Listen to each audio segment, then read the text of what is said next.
माझ्यामुळे तुला खूप त्रास होतोय. अगं तुला सुद्धा त्रास होत नाहीये का?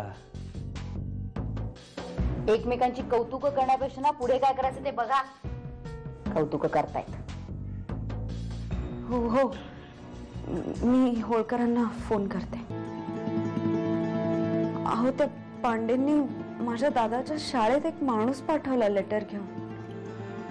मॅडम मी तुम्हाला सांगितलं होतं ना, पण तुमचे भाऊ गॅरंटर राहिलेत म्हटल्यावरती हे होणारच हो. मान्य आहे, पण असं एकदम नोकरीच्या ठिकाणी माणूस पाठवणं म्हणजे. अहो आता तुम्ही कर्ज घेतलंय म्हटल्यावरती हे लोक काही ना काहीतरी करणारच. आता या लोकांच्या हात कोण राहणार तुम्हीच सांगा मला.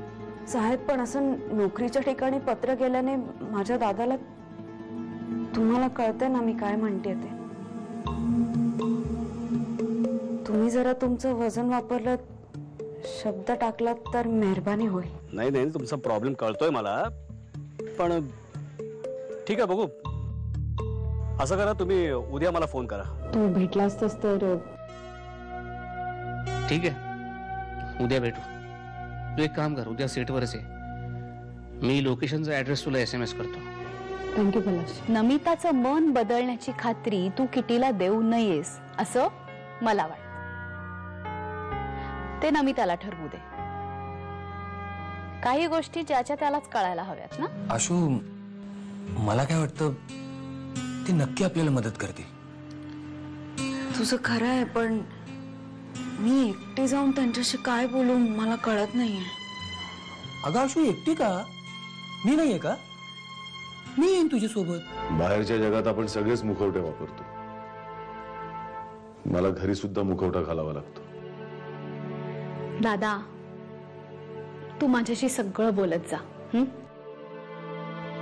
माझी पंचायत कळते ना आपल्याला, पण आपण आहोत ना एकमेकांना. तू नमिताकडे जाऊन माझी बाजू मांडायचीस. मी? Please, I request you. त्याला काय होईल? हे बघ पलाश, तुझ्यामध्ये कन्व्हिन्सिंग पॉवर आहे. मला असं वाटतं की तू नमिताचं मन नक्कीच वळवू शकतोस. I don't think so. Please Palash. हे बघ, कॉम्प्रोमाइज साठी मी प्रयत्न केले असं मला वाटावं. निदान यासाठी तरी कर. ठीक आहे, मी प्रयत्न करेन, पण मी तुला शब्द देऊ शकत नाही. म्हणजे मी तुझ्यासाठी 100% प्रयत्न करेन, पण मी नमिताला कन्व्हिन्स करू शकेन असा शब्द देऊ शकत. फायनान्स कंपनीची माणसं देवदार दादांच्या घरी गेली होती. ते तिथे नव्हते तर ते त्यांच्या शाळेत गेलीत. हो, या बोलल्या फोनवर मला. साहेब, अहो मध्यमवर्गीय माणूस अब्रूला खूप घाबरतो, आणि त्यात कर्ज मागणारी लोक नोकरीच्या ठिकाणी येणं म्हणजे. मी बोललोय त्या पांडेशी, पण खरं सांगू का मॅडम, मला नाही वाटत तुम्हाला खूप काही सूट मिळू शकेल. काय म्हणाले ते पांडे? मॅडम, ही माणसं गेंड्याच्या कातडीची असतात. म्हणजे यांच्याकडे आता मुदत मागायची झाली ना तर मला वाटतं तुम्हाला स्वतःलाच यावं लागेल. येऊ ना आम्ही सर,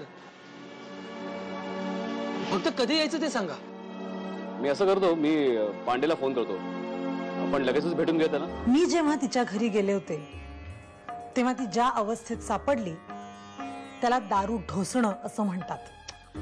अगं, एक दिवस दारू पेल्याने माणूस दारुडा होत नसतो. मला काय वाटतं पलाश, किटीला मी तुझ्यापेक्षा जास्त ओळखते. ओळखते ना? का तू किटीला जास्त ओळखायला लागलास माझ्यापेक्षा? नाही, म्हणजे तिची बाजू मांडायला आलायस ना म्हणून विचारलं. पण एकदा किटीची बाजू ऐकून घ्यायला काय हरकत आहे? तिची बाजू ऐकून घ्यायला हरकत आहे किंवा नाही ह्याचा विचार आपण नंतर करू. आता आदमी नहीं जाना शालेत, जाइल थी नौकरीच.